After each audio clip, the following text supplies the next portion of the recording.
आखिर क्या हुआ जब रुक्मणी पहली बार मिली राधा रानी से। एक दिन रुक्मणी ने आधी रात में कृष्ण जी के मुंह से राधा रानी का नाम सुना और फिर अगली सुबह वो राधा रानी से मिलने उनके गांव चली गई। तब उन्होंने राधा रानी के महल के बाहर अत्यंत खूबसूरत महिला को देखा तो सोचा कि शायद यही राधा रानी है, लेकिन ये क्या, वो तो मात्र एक दासी थी। तब दासी ने उन्हें बताया कि राधा रानी आपको 7 द्वार पार करने के बाद मिलेंगी। तब रुक्मणी ने 7 द्वार पार किए और हर द्वार पर एक से बढ़कर एक दासी को देखकर वो सोच रही थी कि जब उनकी दासियां इतनी सुंदर हैं तो वो स्वयं कितनी सुंदर होंगी। और ये सोचते हुए वो राधा रानी के कक्ष में पहुंची और वहां पर उन्होंने राधा जी को देखा, अत्यंत सुंदर और तेजस्वी, और जिनका मुख सूर्य से भी ज्यादा चमक रहा था। और जब उन्होंने थोड़ा पास जाकर देखा तो उन्हें पता चला कि उनके शरीर पर तो छाले पड़े हुए हैं। राधा रानी के सौंदर्य को देखकर रुक्मणी जी सोच में पड़ जाती हैं, पर उनके घावों को देखकर उनकी आंखें भर आती हैं। और जब रुक्मणी राधा जी से पूछती है कि ये कैसे हुआ, तब राधा रानी ने बताया कि कल रात आपने कृष्ण जी के मुंह से मेरा नाम सुनकर ईर्ष्या में उन्हें गर्म दूध दे दिया, पर आप तो वहां से चली गई, लेकिन कृष्ण जी ने उस दूध को अपने हृदय से लगा लिया। उसी गर्म दूध के छाले हैं ये। तब रुक्मणी जी को अपनी भूल का एहसास हुआ और उन्हें पता चल गया कि राधा रानी ही कृष्ण जी का हृदय है। तो दोस्तों, कमेंट सेक्शन में जय राधे कृष्णा अवश्य लिखें। घर में मोरपंख रखने से होते हैं ये 3 चमत्कार। नंबर 1, घर में मोरपंख रखने से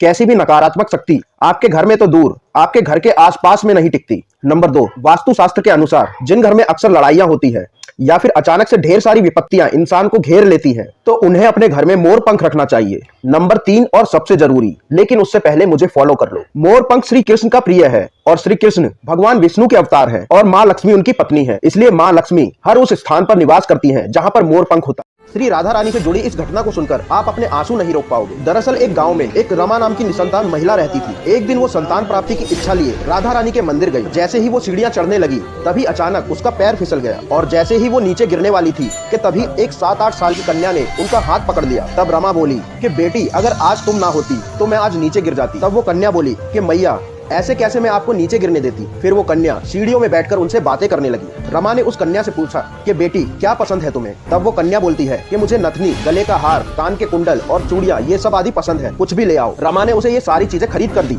उसके बाद रमा मंदिर के दर्शन करके घर को लौट गई। अगले दिन जब रमा फिर से मंदिर के दर्शन करने के लिए आई तब वो राधा रानी की मूर्ति को देखकर हैरान हो गई, क्योंकि पिछले दिन रमा ने जो सामान उस कन्या को दिया था वो सब राधा रानी ने धारण किया हुआ था। और ये देखकर उसकी आंखों से आंसू बहने लगे और उसने राधा रानी को ही अपनी बेटी मान लिया। तो दोस्तों, कमेंट में जय श्री राधा रानी अवश्य लिखें।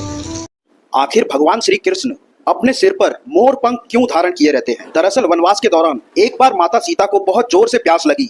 तब भगवान श्री राम ने चारों ओर देखा लेकिन उन्हें पानी नहीं मिला। तब भगवान राम ने प्रकृति से प्रार्थना की कि हे देव, आसपास जहाँ भी पानी हो मुझे वहां तक का रास्ता दिखाएं। तब वहां पर एक मोर आया और उसने बताया कि जलाशय तो आसपास है लेकिन आप वहां तक पहुंचने में रास्ता भटक सकते हैं। और फिर मोर ने कहा कि मैं उड़ता हुआ जाऊंगा और अपना एक एक पंख तोड़कर गिराता हुआ जाऊंगा, जिसके सहारे आप जलाशय तक पहुंच जाएंगे। जबकि ऐसा कहा जाता है कि मोर के पंख किसी विशेष मौसम में ही गिरते हैं और अगर मोर जबरदस्ती अपने पंख किसी और मौसम में गिराता है तो उसकी मृत्यु हो जाती है। भगवान श्री राम को रास्ता दिखाने वाले मोर के साथ भी कुछ ऐसा ही हुआ और जलाशय तक पहुंचते ही उस मोर की मृत्यु हो गई। तब भगवान राम ने कहा कि तुमने मेरे लिए जो अपने प्राणों का परित्याग किया है, मैं अगले जन्म में श्री कृष्ण बनकर जमीन पर गिरे हुए तुम्हारे इन पंखों को अपने सिर पर धारण करूंगा।